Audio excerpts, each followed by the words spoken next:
हाँ, तो आज का वीडियो बहुत ख़ास है। पहले मेरी बात को ध्यान से सुनना है कि इसके अंदर अपन करने वाले क्या हैं।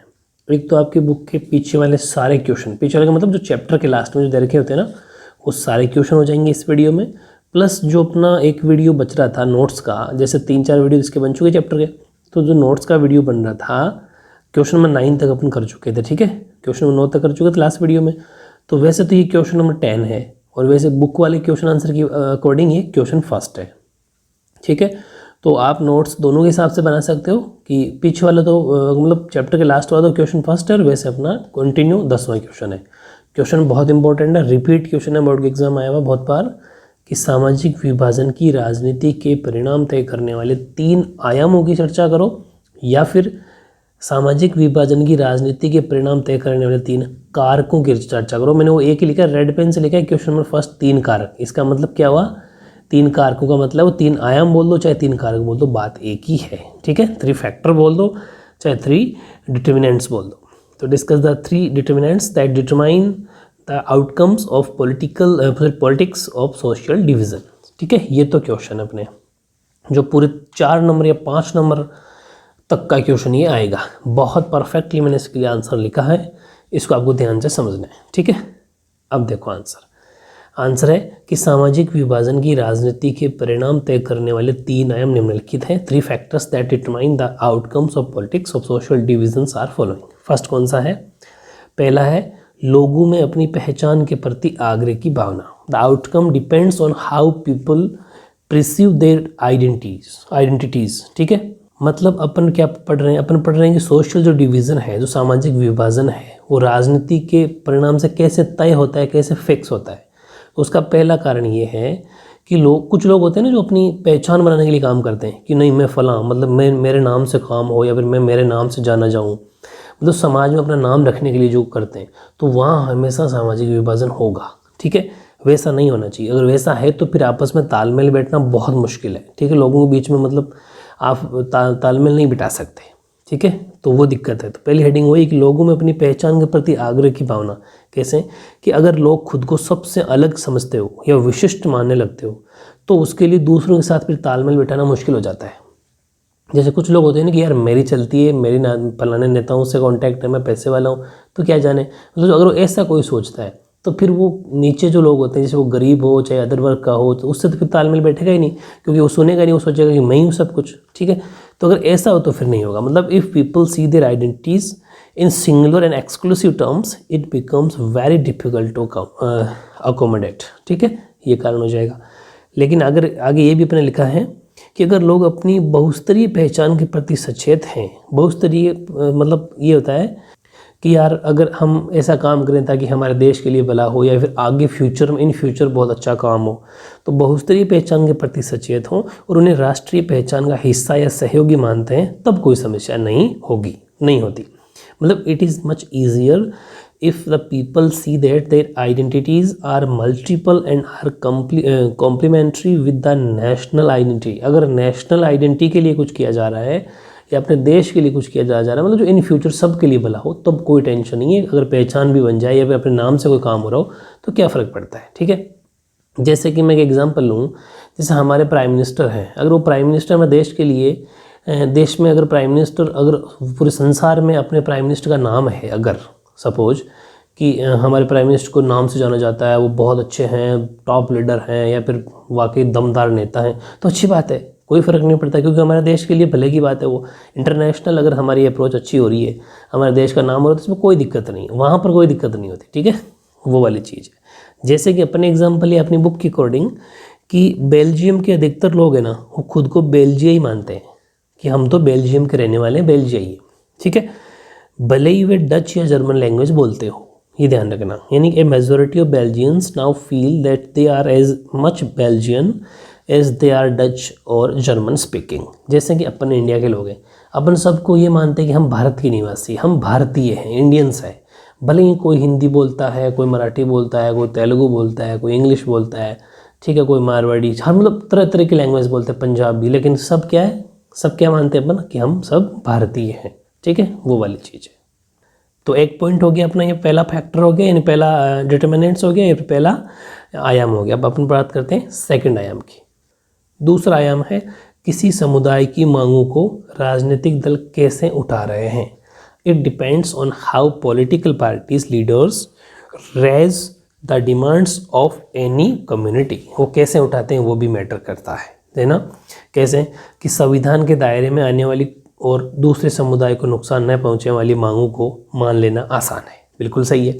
It is easier of accommodate demands that are within the constitutional framework and are not at the cost of another community। अगर किसी को नुकसान ना हो, सबका भला हो, या फिर देश के संविधान को या हमारे देश को कोई नुकसान ना हो, अगर ऐसी कोई डिमांड हो तो हर कोई मान सकता है, कोई टेंशन नहीं है। लेकिन अब ध्यान रखना, अपन बात करेंगे अपने चैप्टर के अकॉर्डिंग यूगोस्लाविया की। तो यूगोस्लाविया में विभिन्न समुदायों के नेताओं ने अपने जातीय समूह की तरफ से ऐसी मांगें रख दी जिन्हें एक देश की सीमा के भीतर पूरा करना बहुत मुश्किल है, असंभव है। ठीक है। In Yugoslavia the leaders of different ethnic communities presented their demands in such a way that these could not be accommodate within a single country. जैसे कि हमारा देश है, हमारे देश में अगर ऐसी कोई मांग हो कि जैसे कोई अल्पसंख्यक है ना, कि भाई जो माइनॉरिटी के अंदर है, अगर माइनॉरिटी के अंदर कोई समाज या कोई भी सोशल ग्रुप है तो उसकी अलग से कुछ मतलब देश या हमारे गवर्नमेंट कुछ कर देती है, कुछ रिलीफ देती है, तो कोई टेंशन नहीं, क्योंकि वो होता है थोड़ा सा उनको होना चाहिए, वो कम है। और या फिर जैसे ST SC हो गया, जो गरीब तबके और उनको थोड़ा ऊपर लाना, कोई टेंशन नहीं, उनको थोड़ा बहुत राइट्स अगर अलग से मिल जाते हैं तो ऊपर आ जाएंगे, अच्छी बात है। लेकिन अगर ऐसा हो कि हमारे देश को नुकसान हो या फिर ऐसा कुछ हो तो फिर वो मांग करना अच्छी नहीं है। ठीक है। जैसे यही अगर ये मांग करने लग जाएं कि हमारा धर्म अलग है, हमारी लैंग्वेज अलग है, तो हमें एक अलग देश चाहिए, तो फिर वो डिमांड लीगल नहीं है, तो उसको नहीं माना जाएगा, वो वाली चीज़ है। तो किसी भी समुदाय या फिर कोई भी सोशल ग्रुप जो होगा वो किस तरह की मांग लेके आते हैं और उनके जो पॉलिटिकल पार्टीज़ के लीडर हैं वो किस तरीके से उस डिमांड को पूरा करते हैं, वो भी डिपेंड करता है। ठीक है। और तीसरा इसका लास्ट देखते हैं, सरकार का रुख, गवर्नमेंट्स रिएक्ट्स। गवर्नमेंट क्या रिएक्ट करती है, वो भी बिल्कुल सही है कि जब आप मांग लेके गए, अपन सब गवर्नमेंट के सामने मांगे लेके गए अपनी, तो सरकार उन डिमांड्स को कैसे पूरा करती है, तो सरकार इन मांगों पर क्या प्रतिक्रिया व्यक्त करती है, ये भी बहुत महत्वपूर्ण है। ताकत के दम पर एकता बनाए रखने की कोशिश अक्सर विभाजन की ओर ले जाती है। It depends on how the government reacts to demands of different groups. वो ऑफ है, ठीक है, demands of different groups. Such attempts at forced integration often sow the seeds of disintegration। देखो सरकार का इसका मतलब ये है कि जैसे कोई भी सोशल ग्रुप या कोई भी लोग अपनी कोई डिमांड या मांग लेके सरकार के सामने गए, तो सरकार उसको किस तरह से उसका सलूशन देती है, या फिर सलूशन अगर अच्छा कर दिया तो ठीक है, या फिर अगर वो अपनी ताकत के दम पर उसकी बात को दबा ले तो फिर वहाँ पर सोशल डिस्क्रिमिनेशन शुरू हो जाता है। वो मतलब डिसइंटीग्रेशन वाली बात कर जाएंगे। फिर ये भी आपने खूब जगह देखा होगा कि सरकार किसी की सुनती है, किसी की नहीं भी सुनती। पैसे वालों की ज़्यादा ग्रुप जो होता है उसकी ज़्यादा सुनती है, उसको ज़्यादा मतलब जैसे कोई काम देती है, उसको हेल्प करती है, वो सब बहुत सारी बातें अपन को देखने को मिलती है। तो वहाँ सब समाज का विभाजन होता है। ठीक है। ये 3 वेरी इंपॉर्टेंट पॉइंट है। आई थिंक बहुत ईजिली आपको समझ में आ गए होंगे। बहुत इंपॉर्टेंट क्वेश्चन था ये। ठीक है। नेक्स्ट लेते हैं अपन, वैसे तो 11वां और वैसे बुक के पीछे वाला क्वेश्चन नंबर 2। सामाजिक अंतर कब और कैसे सामाजिक विभाजनों का रूप ले लेते हैं। When does a social difference becomes a social division. ठीक है। आंसर देखो कि सामाजिक अंतर उस समय सामाजिक विभाजनों का रूप ले लेता है जब एक सामाजिक अंतर दूसरे सामाजिक अंतर पर हावी हो जाता है ना। Social difference takes the form of social division when one social difference overpowers another, है ना। बहुत इजीली समझ में आ गया होगा तो, कि जैसे कोई ऐसा समाज है, वो ये कहता है कि मैं ऊंची जाति का हूँ और दूसरे कहता है कि तू नीची जाति का, और उसके ऊपर हावी हो जाता है। तो सीधी सी बात है, वहीं पर सामाजिक अंतर विभाजन का रूप ले लेता है। हाँ अंतर है, ठीक है, ST SC है, जनरल है, OBC है, लेकिन तुम अगर तब तक तो ठीक है, हर कोई समझता है कि भाई हाँ मैं SC हूँ, या फिर मैं ST हूँ, या फिर मैं जनरल हूँ, या फिर मैं OBC हूँ, वो ये कहता है ठीक है। लेकिन जब तुम उनमें भेदभाव करते हो, उन पर हावी हो जाते हो, तो फिर समाज का बंटवारा होता है। अंतर में और विभाजन में बहुत बड़ा फ़र्क है। डिफरेंस तो होना ठीक है, सोशल डिफरेंस सब अलग अलग तरह से जाने जाते हैं, उनकी कास्ट के अकॉर्डिंग जाने जाते हैं, उनके धर्म के रिलीजन के अकॉर्डिंग जाने जाते हैं, लेकिन आप उस पर उनका भेदभाव करते हो, उनको दबाते हो, तो फिर विभाजन होता है, टुकड़े हो जाते हैं वहाँ पर। वो नहीं होना चाहिए। ठीक है, वो वाली चीज़। तो ऐसी स्थिति में सामाजिक अंतरों के मध्य सामंजस्य की गुंजाइश नहीं रह जाती। अगर ऐसा होगा तो फिर तो सामंजस्य बैठेगा ही। सामंजस्य मतलब आपस में मतलब उनका कभी भी वो एक साथ नहीं बैठ सकते, ठीक है, ये तो फिक्स है। अगर ऐसा कुछ होगा, एक समाज दूसरे पर हावी होगा तो ठीक है, in such situation there is no scope for, ये आर है, ठीक है, रिकॉन्सिलेशन, ठीक है, रिकॉन्सिलिएशन बिटवीन सोशल डिफरेंसेस, ठीक है। और फाइनल रिजल्ट क्या निकलेगा, परिणाम स्वरूप इस अंतर को मानने वाले जनसमूह द्वारा नए सामाजिक वर्ग का निर्माण होता है। As a result a new social class is formed by the groups of people who accept this difference. जो इस डिफरेंस को मानते हैं वो फिर अपना अलग ही समाज बना लेते हैं, फिर अलग ही ग्रुप होता है उनका, अलग ही पार्टियाँ बना लेते हैं। वैसे ही फिर वो पॉलिटिकल पार्टी से बढ़ जाते हैं, अपनी जाति धर्म उनको देख के वोट देते हैं, फिर वो अलग ही ग्रुप बन जाता है। वहाँ फिर देश का फिर निर्माण होना अच्छी बात नहीं है, फिर वो देश के लिए फ़ायदे वाली बात नहीं है, ऐसा नहीं होना चाहिए। लेकिन अभी अपन क्वेश्चन पढ़ रहे हैं कि अंतर कब विभाजन में बदल जाता है, मतलब डिफरेंस कब डिवीज़न में बदल जाता है, वो पढ़ रहे हैं अपन, इसलिए उसके कुछ आंसर दे रहे हैं। आगे देखो, तब सामाजिक अंतर और बढ़ जाता है और अंत में सामाजिक विभाजन का रूप ग्रहण कर लेता है। Then the social difference winds and finally takes the form of social division, और लास्ट में जाके फिर वो सामाजिक समाज का विभाजन कर देता है, डिवीज़न कर देता है, ठीक है। ये था वेरी इंपॉर्टेंट 11वां, और वैसे लास्ट वाला second.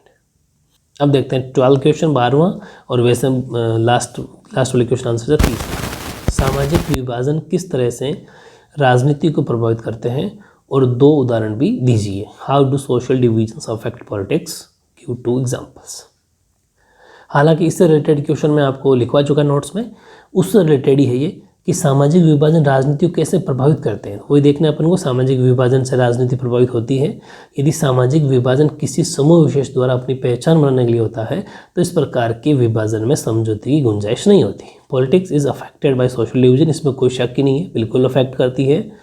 If the social division is for a particular group to establish its identity then there is no scope for compromise in this type of division. वही वाली चीज़ समझा दिया था मैंने, अगर एक कोई सामाजिक विभाजन किसी समूह विशेष, मतलब स्पेशली कि भाई ये पैसे वाला है, इसी को बार बार काम दिया जा रहा है, उसी को बिजनेस करवाया जा रहा है, तो सीधी सी बात है फिर तो सामाजिक विभाजन होगा ही, वहाँ पर तो समझौते का कोई सवाल नहीं, कॉम्प्रोमाइज का कोई सवाल नहीं हो जाता। जैसे कि आयरलैंड के अंदर हुआ था कि आयरलैंड में लोग अपनी पहचान कैथोलिक या प्रोटेस्टेंट के रूप में बनाना चाहते हैं, ठीक है, यानी like people in Ireland want to identity themselves as Catholic और प्रोटेस्टेंट, ठीक है, वो बनाना चाहते हैं, जो कि पॉसिबल नहीं है। सेकंड एग्जांपल, बेल्जियम, यहाँ के लोग अलग अलग भाषा बोलने वाले हैं किंतु एक दूसरे की भावनाओं का सम्मान करते हैं, और इन अलग अलग भाषाओं से दूसरे समुदाय के लोगों का कोई अहित नहीं होता, यहाँ पर कोई नुकसान नहीं है।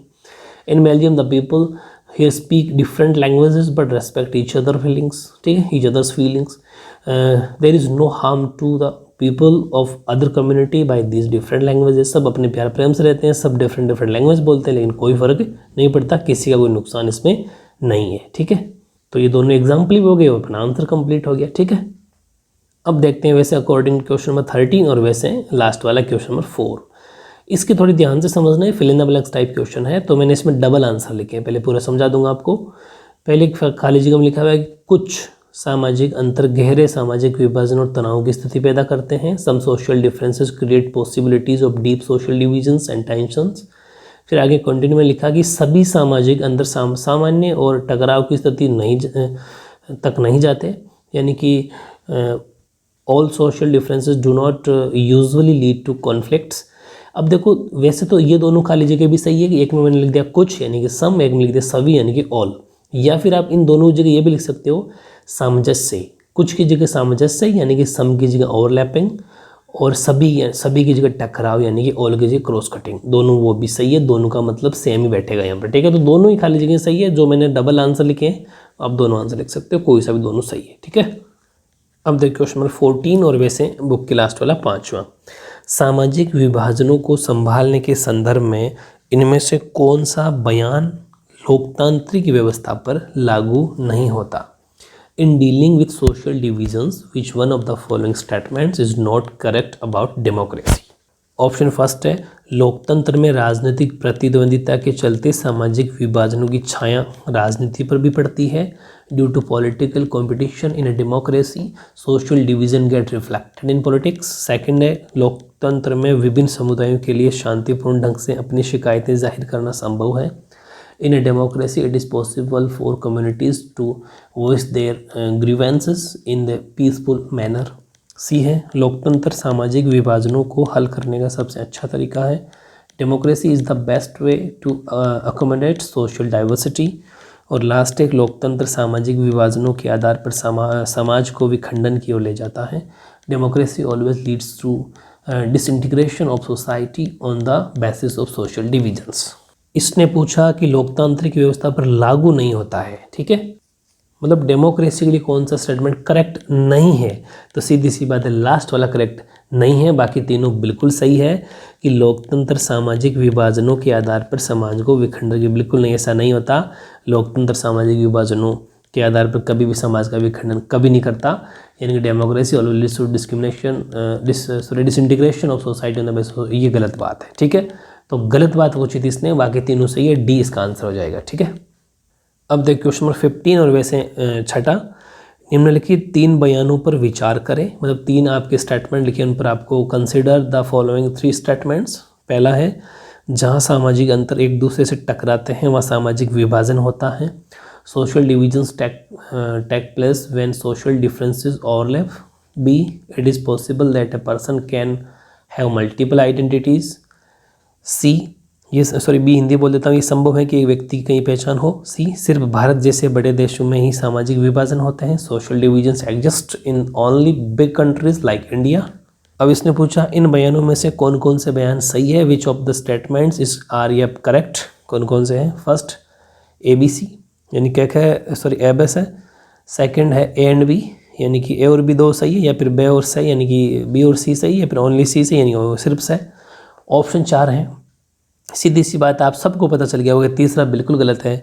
ये सिर्फ भारत जैसे में थोड़ी होता है, अपन अभी यूएसए का भी एग्जांपल देखा था, वहाँ पर भी गोरे और कालों के बीच में हो रहा है। तो सीधी सी बात है, सिर्फ इंडिया वाली बात बिल्कुल गलत कही इसने। ए और बी इसका ठीक है, लेकिन सी है ना वो गलत बात कही इसने। लेकिन इसने कहा सही पूछा, तो सीधी सी बात है ए और बी सही है, बाकी इससे गलत है, यानी कि अकॉर्डिंग टू ऑप्शन बी सही हो जाएगा, बी फॉर बॉय, ए और बॉय, यानी कि A and B is the right answer. Next question number 7 देखते हैं अपन, और वैसे हो जाएगा 16वां, ठीक है। तो निम्नलिखित बयानों को तार्किक क्रम से लगाएं और नीचे दिए गए कोड के आधार पर सही जवाब ढूंढें। Arrange the following statements in a logical sequence and select the right answer by using the code given below. First option दे रखा आपको, but all political expressions of social divisions need not be always dangerous, यानी कि सामाजिक विभाजन की सारी राजनीतिक अभिव्यक्तियां खतरनाक ही हो ये ज़रूरी नहीं। Second, social divisions of one kind or the other exist in most countries, हर देश में किसी न किसी तरह के सामाजिक विभाजन रहते ही हैं। C, parties try to win political support by appealing to social divisions, राजनीतिक दल सामाजिक विभाजनों के आधार पर राजनीतिक समर्थन जुटाने का प्रयास करते हैं। डी, सम सोशल डिफरेंसेस में रिजल्ट इन सोशल डिविजन्स, कुछ सामाजिक अंतर सामाजिक विभाजनों का रूप ले सकते हैं। वापस आपके सामने ऑप्शन 4 हैं। फर्स्ट में दे रखा है द ब स अ, यानी कि फर्स्ट में दे रखा है D B C A, second में दे रखा है D B A C, D A C B, या फिर ए बी सी डी। कौन से 4 ऐसे जो हैं, मतलब जो सिस्टमेटिक ढंग से, मतलब जो तार्किक से लगाए, तार्किक का मतलब ये कि लॉजिकल से, मतलब सबसे अच्छा कौन सा, फिर उसके बाद ऐसे बेस्ट बताना है आपको, ठीक है। तो इसमें सबसे पहले हो जाएगा कि कुछ सामाजिक अंतर सामाजिक विभाजनों का रूप ले सकते हैं। सम सोशल डिफरेंसेस में result in social division, D सही है, पहले डी पहले आएगा, मतलब वैसे ऑप्शन डी नहीं है, मतलब वैसे पहले डी आ जाएगा, मतलब चौथा फर्स्ट पे आएगा। उसके बाद में आ जाएगा social divisions of one kind or the other exist in most countries, हर देश में किसी न किसी तरह के सामाजिक विभाजन रहते ही हैं। और फिर आ जाएगा राजनीतिक दल सामाजिक विभाजनों के आधार पर राजनीतिक समर्थन जुटाने का प्रयास करते हैं। Parties try to win political support by appealing to social divisions, और फिर जो लास्ट बच के हो जाएगा, तो इस अकॉर्डिंग ए आंसर हो जाएगा डी बी सी ए, ठीक है, यानी कि डी पहले आ जाएगा, फिर बी, फिर सी, फिर इस अकॉर्डिंग आप ऑप्शन के अकॉर्डिंग ए सही हो जाएगा, ए सही हो जाएगा इसमें, ठीक है, स्मॉल ए। अब देखते हैं 8वां, निम्नलिखित में से किस देश को धार्मिक और जातीय पहचान के आधार पर विखंडन का सामना करना पड़ा है। Among the following which country suffered disintegration due to political fights on the basis of religious and ethnic identities. Option 4 है बेल्जियम, इंडिया, यूगोस्लाविया और नीदरलैंड्स, ठीक है। 4 ऑप्शन में से सबको आंसर ठीक है यूगोस्लाविया, क्योंकि अपने बात पहले कर चुके नोट्स में, सी इज द राइट आंसर। अब देखो लास्ट क्वेश्चन आपका 9 और वैसे 18वां 18, मार्टिन लूथर किंग जूनियर के 1963 में प्रसिद्ध भाषण के निम्नलिखित अंश को पढ़ें। वे किस सामाजिक विभाजन की बात कर रहे हैं? एक क्वेश्चन, उनकी उम्मीदें और आकांक्षाएं क्या क्या थी? 2 क्वेश्चन। सेकंड क्वेश्चन, और क्या आप उनके बयान और मैक्सिको ओलंपिक की उस घटना से कोई संबंध देखते हैं जिसका जिक्र इस अध्याय में था? 3 क्वेश्चन इसमें पूछे हैं। मतलब read the following passage from a famous speech by Martin Luther King Junior in 1963। Which social division is he talking about?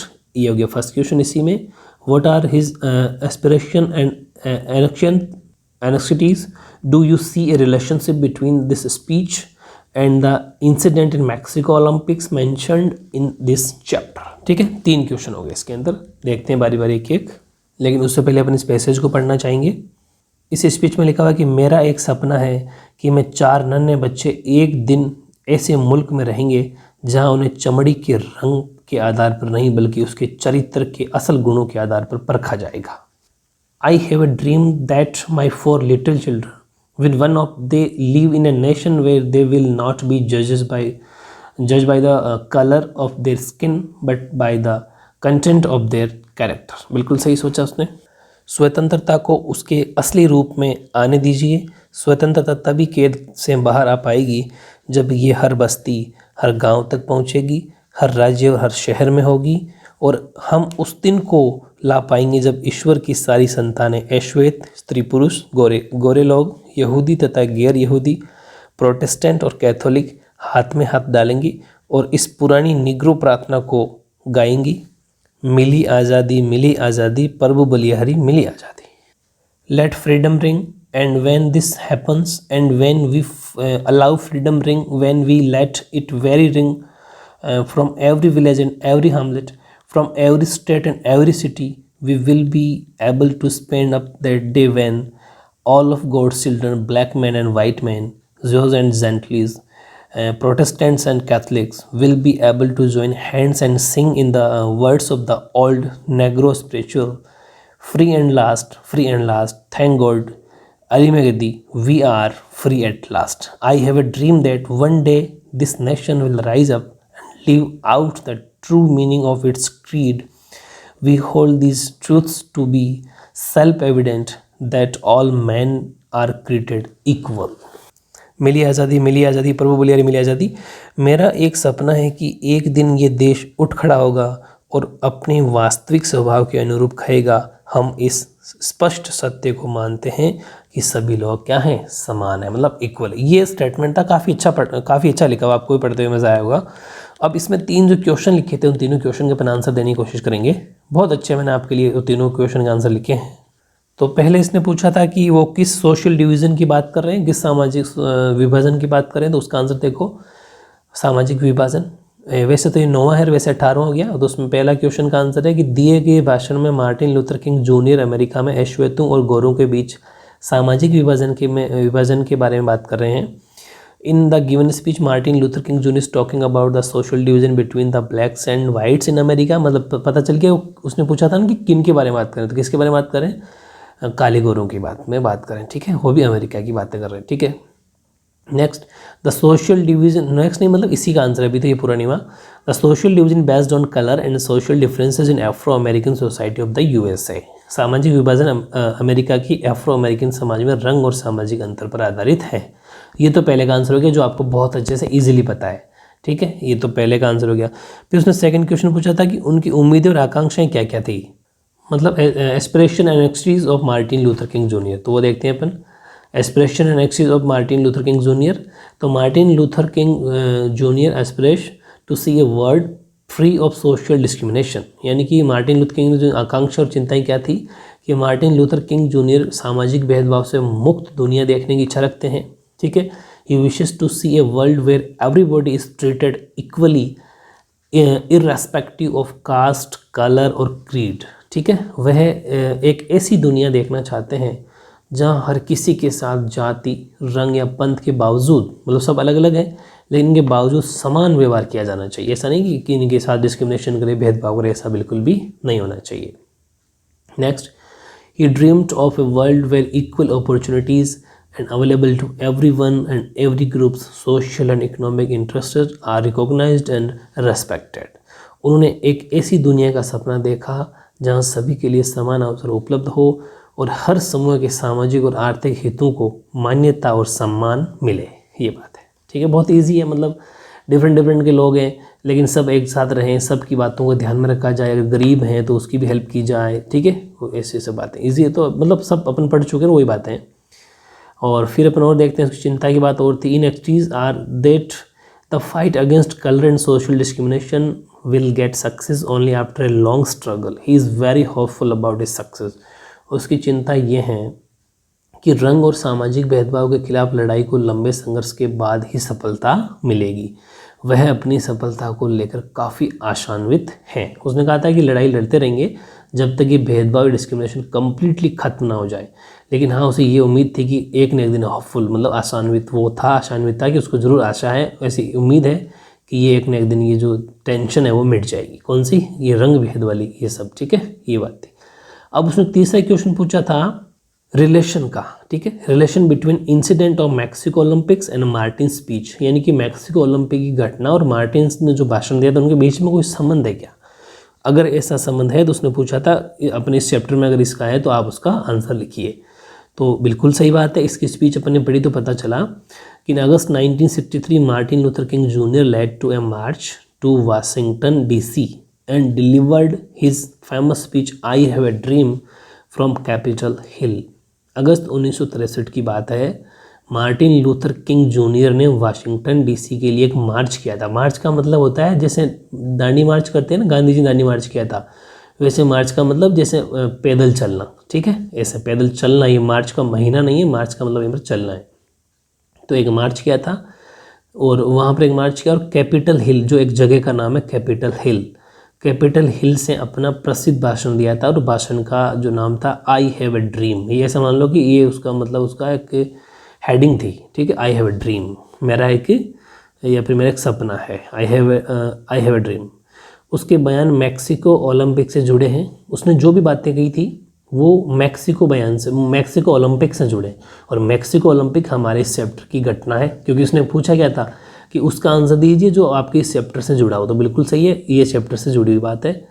तो मैक्सिको ओलंपिक से जुड़े हैं, जिसमें टॉमी स्मिथ और जॉन कार्लोस नाम के 2 अफ्रीकी अमेरिकन ने क्रमशः स्वर्ण और कांस्य पदक जीता था। His statements are related to Mexico Olympics in 1968, in which 2 African American named Tommy Smith and John Carlos won the gold and bronze medal respectively. They tried to draw international attention towards racial discrimination in the United States. उन्होंने संयुक्त राज्य America के अंदर नस्लीय जो भेदभाव की ओर अंतर्राष्ट्रीय ध्यान आकर्षित करने का प्रयास किया था। तो ये वाली बात होगी, ठीक है। तो बहुत टॉप लेवल के क्वेश्चन थे, सारे कंप्लीट हो गए। तो इस तरीके से अपना चैप्टर भी कंप्लीट, सारे क्वेश्चन आंसर कंप्लीट होने के साथ साथ में अब आपको क्या करना है, अब एक जल्द वीडियो जो कि फिक्स है अपने हर चैप्टर के बाद में आता है, MCQs का वीडियो आएगा, बहुत टॉप लेवल के होंगे, बिल्कुल एक एक क्वेश्चन डीपली उसमें आएंगे, आपको वो भी करना है। उसके बाद में आपका चैप्टर हो जाएगा टेस्ट। सबकी अलग अलग प्लेलिस्ट है, MCQs की अलग प्लेलिस्ट है और टेस्ट सीरीज़ की अलग प्लेलिस्ट है, और इन क्वेश्चन आंसर जो अपने ये नोट्स वाला वीडियो डालते हैं इसकी अलग प्लेलिस्ट है। बहुत शानदार तैयारी होने वाली है, बस आपको जैसा मैं कहता जा रहा हूँ वैसा आपको करना है, ठीक है, ओके।